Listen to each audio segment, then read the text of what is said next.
We're live. How we going? Epic people. Andy here. Happy Melbourne Cup Day to everybody watching the race that stops a nation.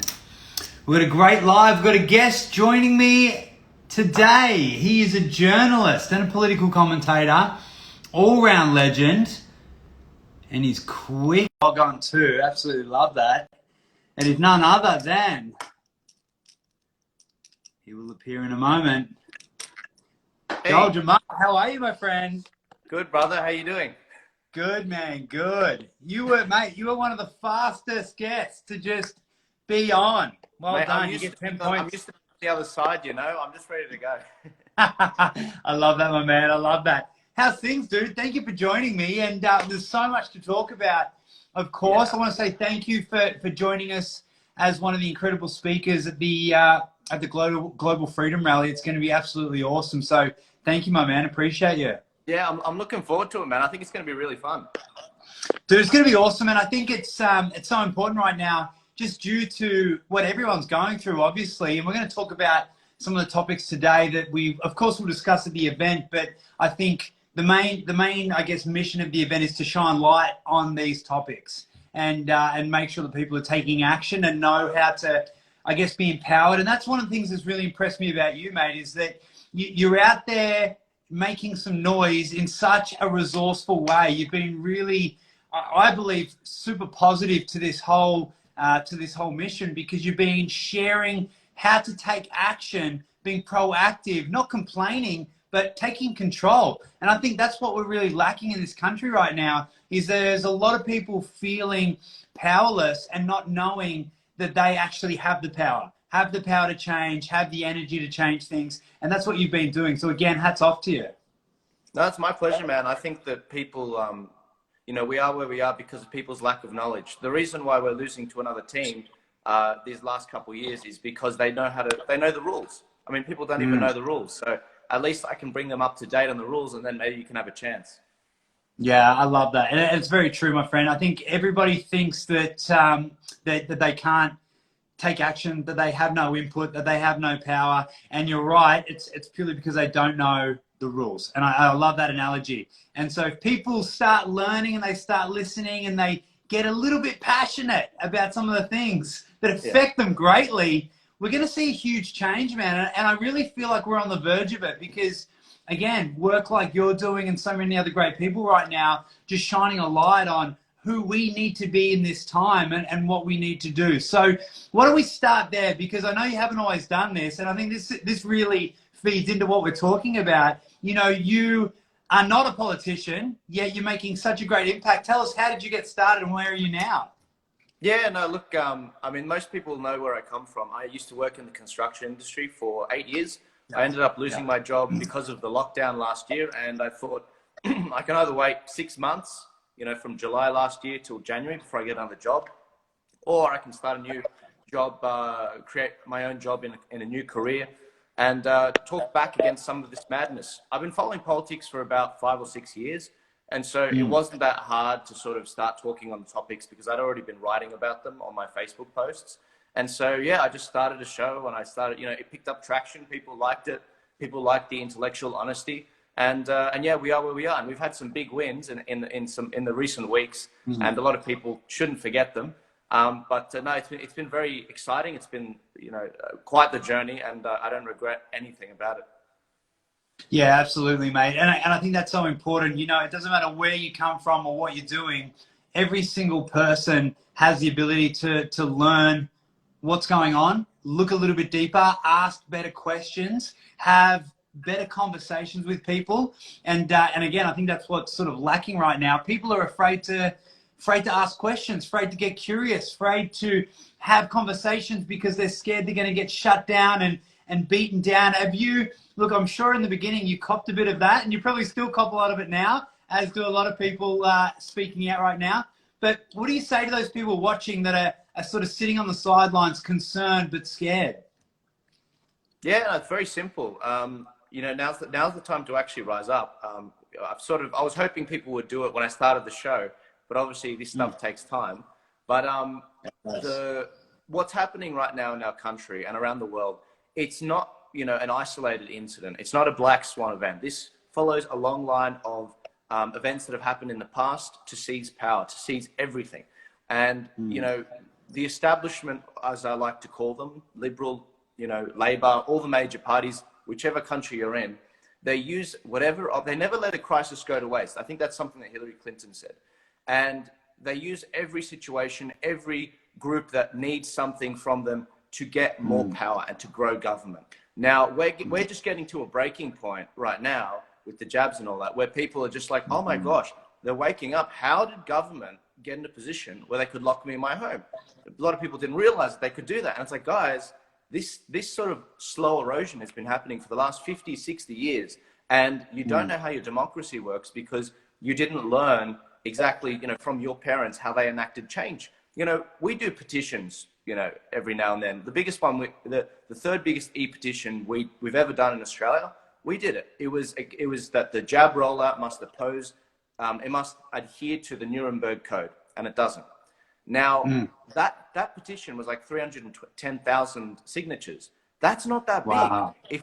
It's the third biggest e-petition, but if you check old petitions, the old petitions back when, all the oldies were, doing democracy in the 80s and the 90s, those signature petitions reached into the millions. That's how engaged they were in their democracies. Because what they had back then, the way they got them was they had strong communities. They had churches. Their leaders in the churches were willing to speak up. They had networks where they helped each other. We didn't have charities. We had churches. We had these community groups that all worked together. But now, look at it. Where are the churches? They're too scared to say some of their most fundamental beliefs.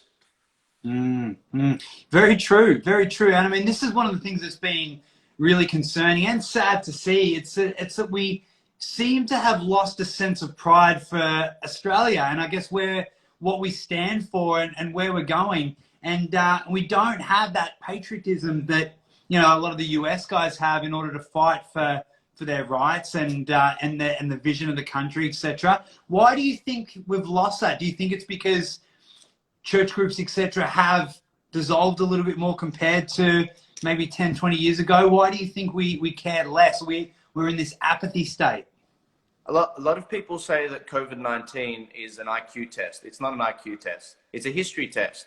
And unfortunately, we're all failing. No one remembers the lessons of the 20th century, and no one remembers the lessons of what's happening today. We've got such a crisis of trust in government and such a crisis of knowledge in terms to correct the government. It's the perfect storm what's happening right now. It's the perfect storm. So, we're meant to have these guardians of democracy like the media that are meant to hold, power, accountable, but they're not doing it. They're not speaking truth to power at all. They're actually in bed with them. The corporations bought the media and they also bought some of our politicians. And on top of that, we've got the CCP buying a lot of our politicians as well. And I'm speaking to you, Mark McGowan, in Western Australia. So now we're in a situation where Australian people are the last to get a say. But this is the great thing about a democracy. We still have our vote. We still have our vote. A lot of people that don't agree with me, they say, we don't have our vote. We haven't had our vote for years. And I'm like, guys, if we didn't have our vote, then why would they be trying to bring in Dominion voting systems if it's already hacked? If it's already, a rigged election? Why would they need to rig it extra? It doesn't make any sense. So we still have our vote. And, a lot of people, I don't know if you heard today. Sorry, which state are you in, Andy? Man, I'm originally from Victoria, but I'm in Gold Coast at the moment. Yeah. Oh, lucky man. In New South Wales, we just had we were hoping Dominic Perrottet would come out and basically, either move. Ask you about this. Yeah, either move the 1st of December date closer to now for the vaccinated and the unvaccinated, so that we both have the same freedoms, which we always should have had. Or, but what ended up happening instead was he pushed it back to the 15th of December, and he'll probably push it back again.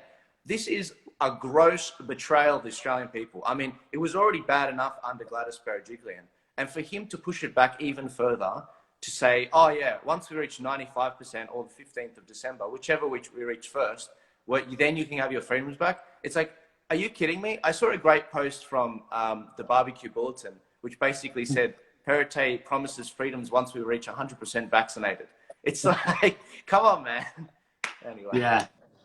Exactly. And what's so disappointing about that is that he's completely backflipped on what he's previously said. And then, we wonder why people are so frustrated and angry with the current government. You know what I mean? Like, why would we trust the word of what they say? Which brings us to current legislation that they're trying to get through. I'm sure you're all across the state of emergency bill in Victoria that they're trying to get through, where, of course, they have the ability to declare a pandemic even without any cases. They can forcefully quarantine you, jab you, etc. under these new laws. They can jail you under certain circumstances.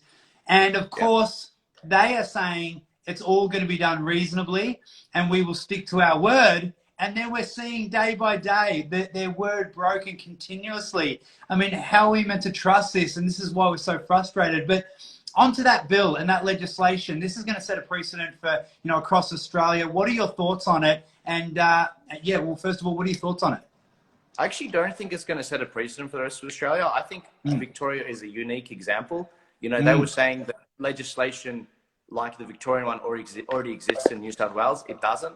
This is unprecedented in Victoria. And I have no problem inciting people in Victoria to go out and protest this weekend. It's legal to protest right now because they lifted the lockdown down there. So check the health orders. You can protest there.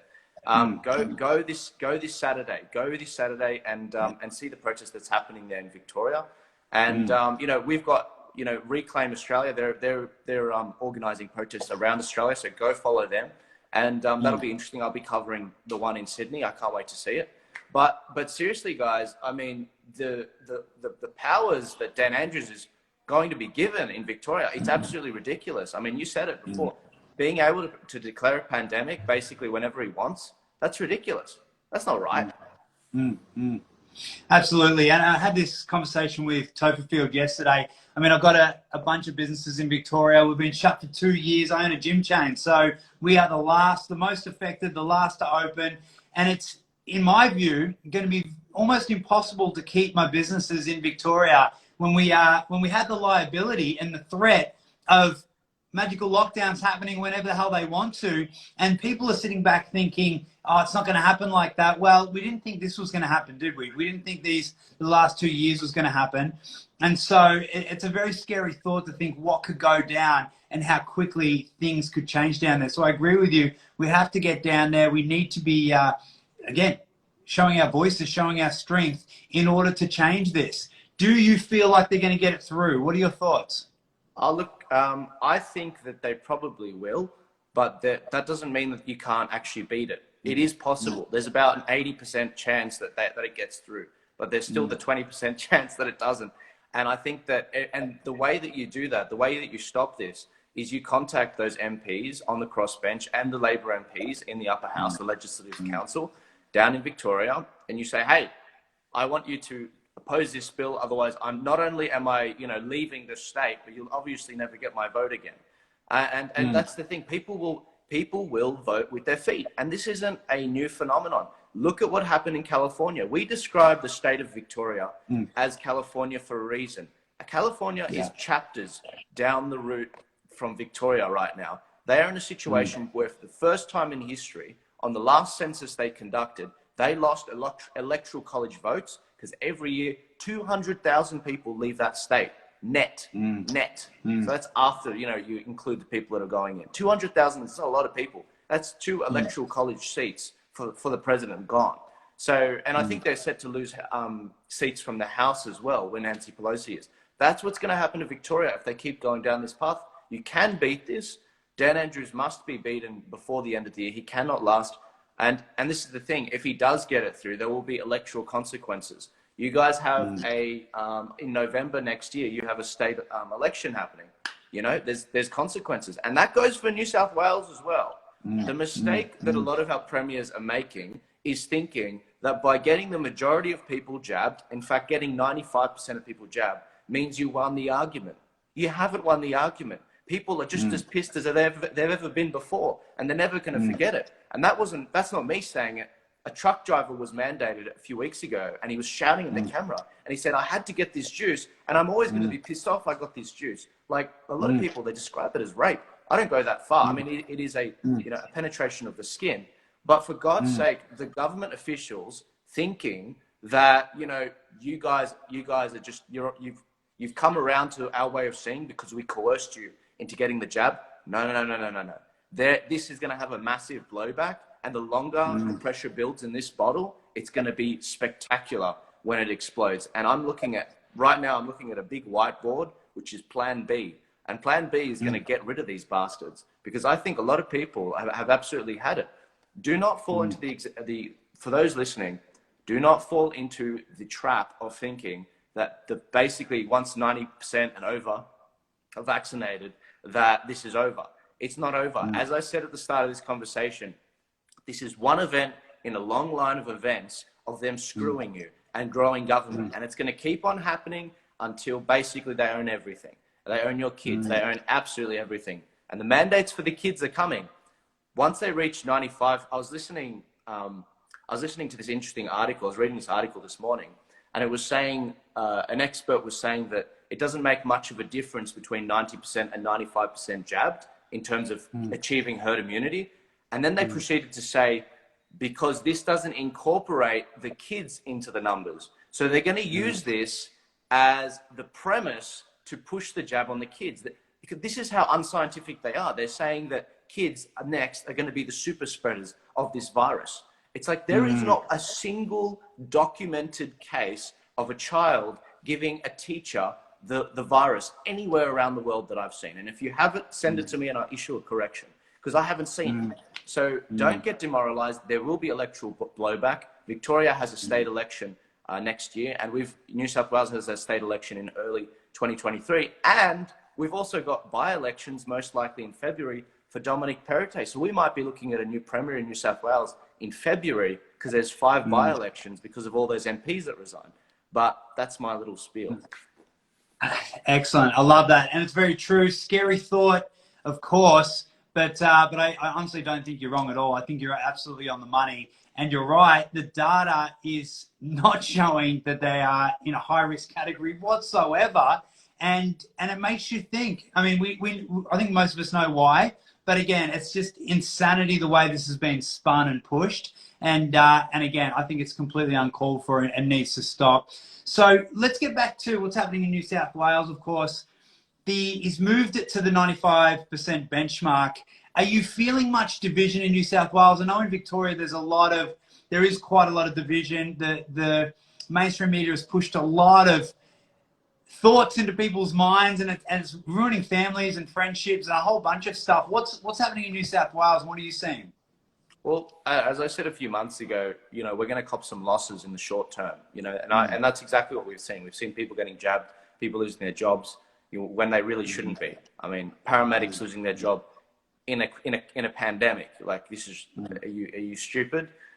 This is what's going on. That's what happened to John Latta. He's got his case. He's got his Supreme Court case coming up on Thursday and Friday this week, on the 4th and 5th. There is a lot of division. I mean, just this week, I was meant to be meeting up with this lovely 26-year-old girl who was kicked out of her own home by her father for not getting the jab. I mean, this is real for a lot of people. I know there's a lot of people they need support right now. My DM turned into basically a lifeline. Now, when it comes to what's going on with the division in terms of the two-tiered society, I took a walk around the city on the weekend, and I think a lot of people aren't really caring about what's going on. And that's worse for the government, because it turns out that, your mandates only have power if people follow them. I saw clubs absolutely flooded. The clubs technically aren't open, but there are bars that are open, and they've basically turned into clubs with dance floors. Some clubs were closed, which meant that more people were densely packed into smaller places because there were less places open. So, well done, government there. Vaccinated people can still spread the damn virus, just like we saw in that gym where there are 15 cases linked to the same gym in Darlinghurst. But a lot of people aren't following this stuff. They're either coming up with their own, fake jab passport, or they're coming up with, they're just, a lot of businesses aren't checking it because they don't want to put their staff in the position of checking this stuff. I mean, it's really, really funny. I went into, I can't say, but I went into a number of establishments and I noticed they weren't checking. And I was like, wow, this is really funny. But no, and this is the thing, guys, I'm not jabbed. So I was able to check a lot of this stuff out and see how it went. And it's hilarious because it's just like when the beaches were flooded with people. It just showed that people weren't caring. People just going about their usual thing, you know?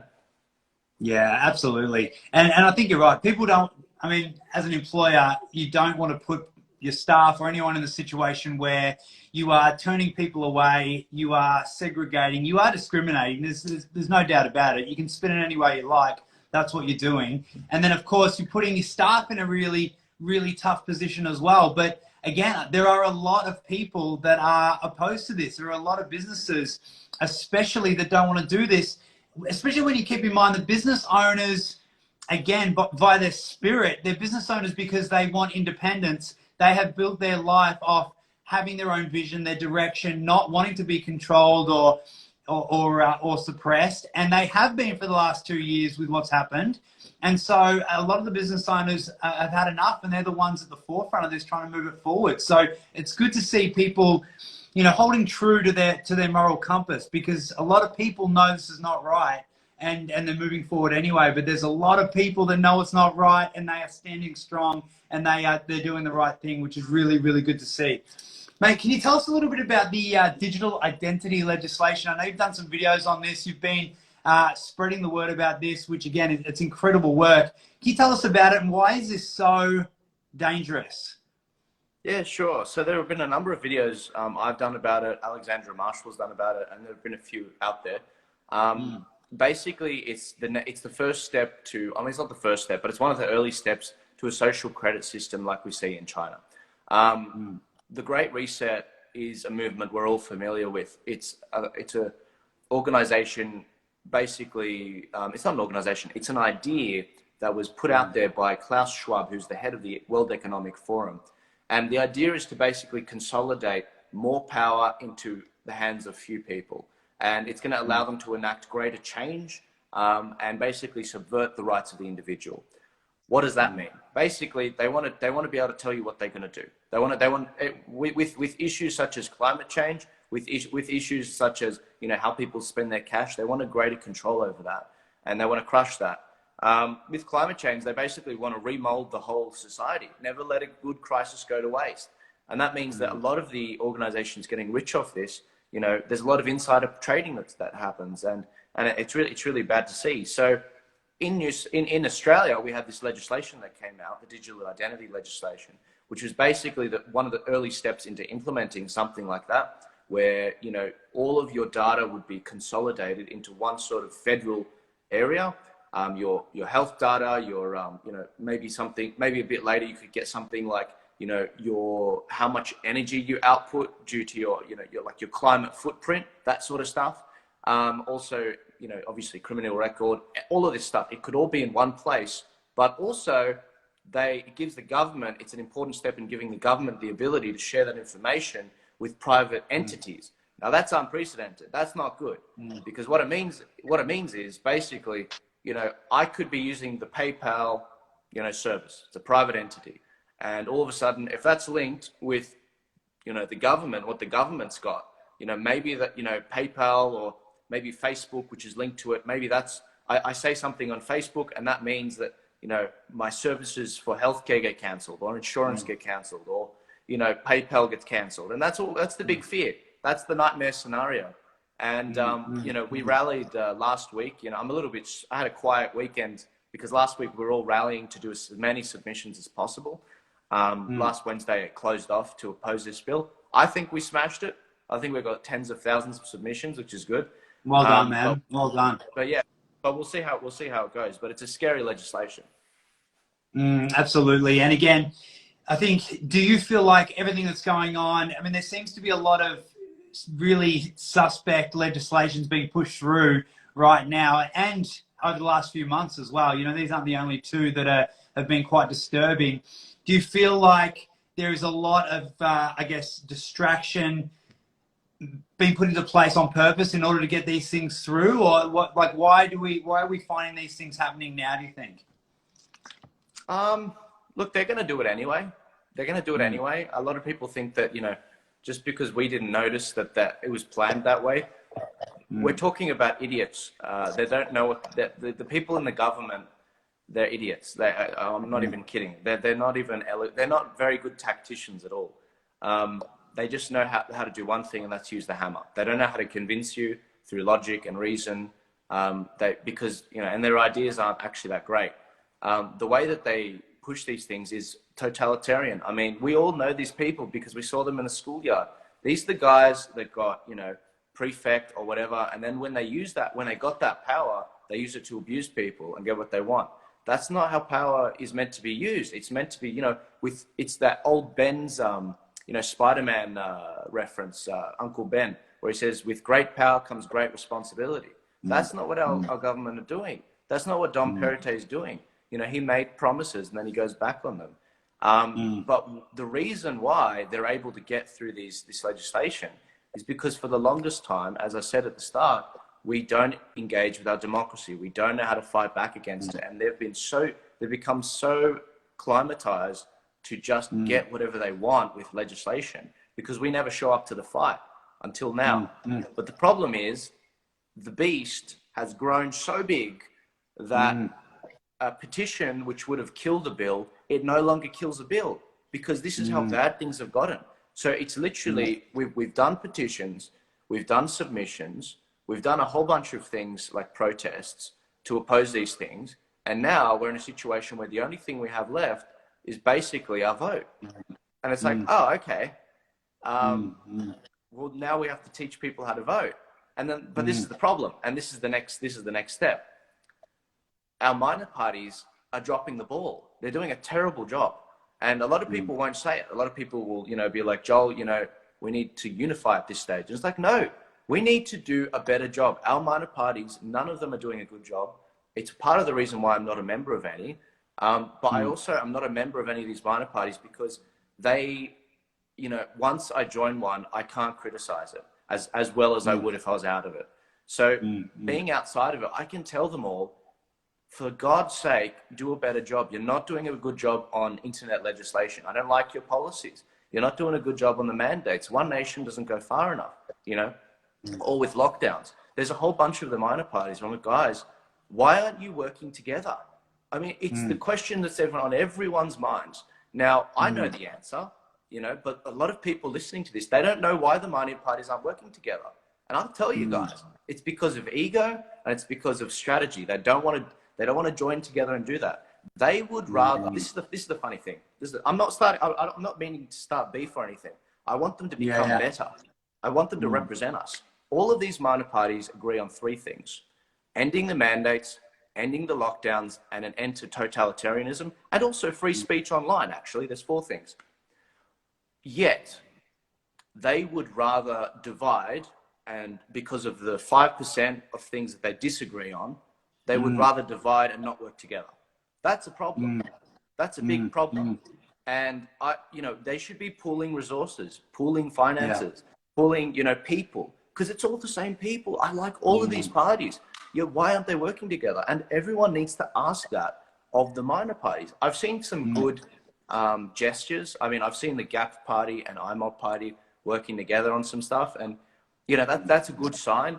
But honestly, we've got, every day it feels like there's a new minor party being created. Actually, Reignite Democracy and the Palmer United Party, they came together. That was good. But but this is the thing though, my plan B that I've got over there, it's actually gonna fix that problem. And that's what I'm trying to work towards. If they won't do it themselves, then, someone from outside of them has got to do it. It seems the only way we're going to get out of this. But we still have our vote, and if we utilize it properly, we can actually win. I love that. When are we going to hear about this plan B? I'm very intrigued now. We keep referring to the plan B. I saw you post an image the other day, and I thought, this is getting interesting. What's he up to? So when do we hear more about this? Next year. Next year. I'll share. It takes a lot. It's taking a lot of time. A lot of people will try to do this, but they'll fail at it. I brought a bunch of, I'm the head of Turning Point Australia. I'm like the face of it. I've got, building a team up, and one of the arms we're working on is for the elections. And yeah, look, next year that's when our by-elections are for New South Wales, and that's when the federal election probably will be. It'll be in May. You guys will know closer to then.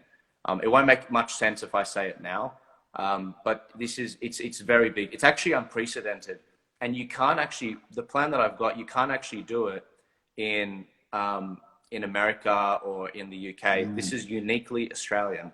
It's the way that our system is. So you guys are going to like it. But it's taking obviously it takes a lot of work to do, and I can't wait to reveal it to you guys. I'm very passionate about it, and that's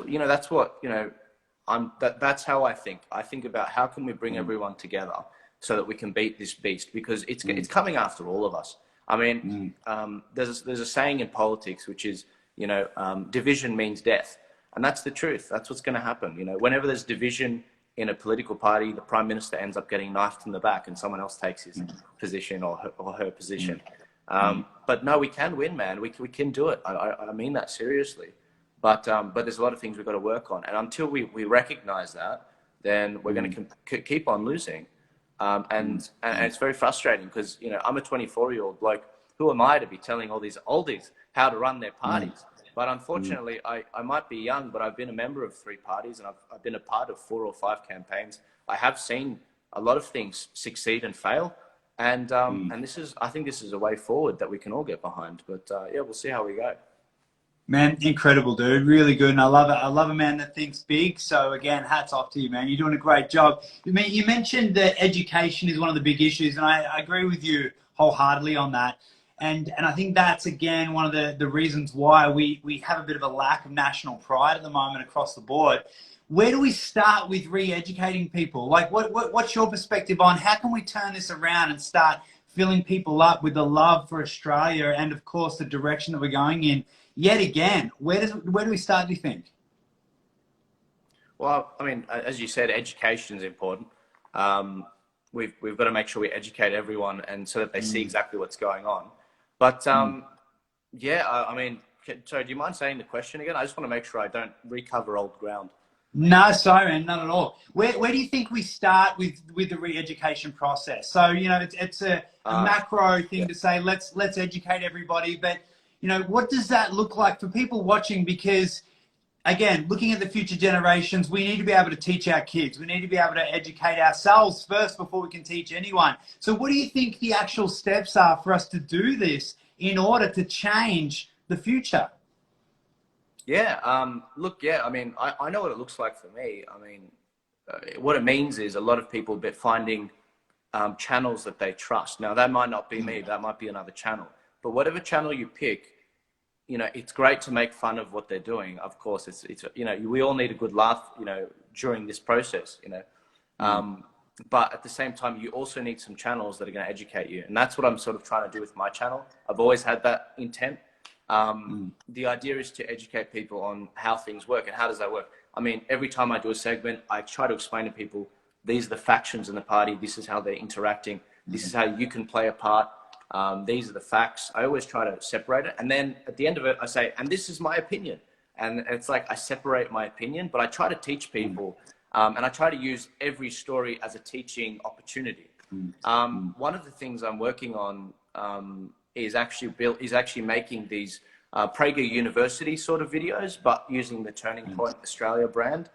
It's basically going to have really awesome graphics, and I'm going to get some experts in. I probably won't be narrating them. I'll get some experts in Australia to talk about them, like Professor David Flynn or Augusto Zimmerman or Dr. Stephen Shavura, to teach people this is how your democracy actually works, or this is how this works, or this is how that works, or this is how the preference system works. And just so that we can sort of elevate the bar, because I mean, Americans, the reason, one, they're passionate about their democracy, but 2, they actually have the knowledge, they have the base knowledge to do that. In Australia, alternative media, we're still in our infancy. We're still sort of working out who's who and exactly what their role is. I mean, let me give you an example. Real Rukshan, we know what he does. He's the guy that's on the ground. He's covering all this stuff, and he does a bloody good job of it. And then you get other people like, Avi Yemeni. He does, investigative journalism. I've loved watching his segments on the ground with people, making a fool of the lefties. That's more activisty. And then you might get, an organization like Discernible. They do, you know, a lot of long form conversations and that sort of thing. They try to educate people through having a bunch of different angles. I mean, we're still working out exactly who's who in this. And a lot of people that start channels, I mean, when I started my channel, I didn't fully understand what my role was. You know, it wasn't until, you know, a year into it where I was like, oh, my job's actually to educate people, because, you know, I thought people knew this stuff, but I didn't know this stuff. I was like, okay, well, I've got to, you know, hold their hand. But it's also a form of therapy as well, man. I mean, doing these segments and jumping on every day, it's actually quite therapeutic for people. And I didn't realize that until last summer. But yeah, there's a bunch of different ways you can educate people, and the video segments are very important. But you've always got to obviously follow up with some action so that it's not just another discussion. Yeah, absolutely. And I think that, of course, people being motivated to learn, people just understanding that this does impact them. For some reason, a lot of people tend to think, or seem to think, that they just need to suck it up and endure this, and it's going to all end happily ever after. But you don't get extra points for sucking this up and then not doing anything. You know, I think that they think it's a warrior mentality to do nothing and not complain. But this isn't complaining. This is taking ownership, taking responsibility of your future, of your country, of your family, of your destiny, and moving forward. And I think people need to get passionate about that right now. So again, all those brands and people that you spoke about, again, doing a fantastic job of igniting that flame of energy and inspiration to, again, take control and have awareness. Now, you spoke about we have our vote, and we spoke about how important that is. And I think you're right. A lot of people, including myself, I've openly admitted that I've only got involved in politics in the last 2 years because I felt like I had to, because I've been slammed, my businesses have been slammed. I was so frustrated with, you know, people just sitting quiet and not speaking up, that I felt like I had to, just to at least give confidence to those people that didn't have the confidence, you know, to say something. And so on that note, again, I knew nothing about voting and how important it was and all of those elements. And so now I do, and I agree with you, we need to take action on this. When the time comes, how should our listeners and people watching right now, what are the steps? Now, I know this might sound basic to a lot of people, but, you know, should we read every single policy? Should we then, you know, call them up and talk, like, what do you think is the best way to make a decision on who we're going to vote for? Well, I mean, obviously everyone should know about which parties they want to vote for, but it's a bit difficult looking into them all. So Plan B actually takes that into consideration. I'm actually looking at that so that we can help people and educate them and give them a bit of a cheat sheet to understand where the parties are. And they're not going to like it. A lot of them aren't going to like it, especially the major parties are not going to like it at all. But you're going to like it. You guys will like it. It's not the first time we've done this. We did it in the last election against Chris Bowen, and he did not like it. He had an 8-point swing against him. It's the same people that worked on that will be working on this, and it's going to be good. I'll take care of you. Don't worry, guys. We're all excited for Plan B, mate. Don't you worry. We're all ready for this. This is going to be great. This is going to be really good. I'm hanging to find out. I won't keep you too much longer, my friend. I know you're super busy, but you are one of the awesome speakers at the Global Freedom Rally. Again, a huge thank you for joining us. Mate, what are you going to be speaking about at that event? What can people expect? Sure. Well, I mean, a lot of people, there's no shortage of impassioned speeches, that's for sure, that are going to be there. So I thought maybe I will, just as this discussion, I might walk the line of education, because I think I'll probably talk about things that, you know, because it's a global conference, I'll be talking about things that apply across the board. One of those things will definitely be, you know, joining a political party. I mean, as much as I bag the political parties out, it's because I want them to be better. But everyone should be in a political party. No matter which country you're in, you should be engaging. There should be at least one person in your family that's in a political party. That's a mark of success. If I can get everyone, at least one person in each family, even if you're single, to join Great party, benchmark. it would make it a lot better. And I always use the example of the Greens party, because they're a far left party. Even that party could be a good party if the people that voted for it actually joined it. Maybe you could get nuclear energy. Who knows? You know, like, well, I don't know. We'll see. Awesome, man. Awesome. Well, look, I really look forward to having you on the stage. I know your speech is going to be incredible. I've seen a few of your speeches, and they're always top notch. And dude, I love your mission, man. You've got some great things ahead of you, and you're super genuine, and I think a lot of people resonate with that. So again, thank you for your work, my friend, and we'll see you on the 20th of November at the Global Freedom Rally. Guys, if you're watching this, head over to www.globalfreedomrally.com. Register your free ticket. You're going to see Joel speak. We've got some incredible speakers from all over Australia, the USA, and of course the UK. And I think everyone's going to really love it. But that education process starts today and of course, moving forward. So, my friend, thank you once again. Keep fighting the good fight, and we'll see you on the 20th. Thanks for having me, Andy, and I'm looking forward to it. Thanks, my friend. See ya.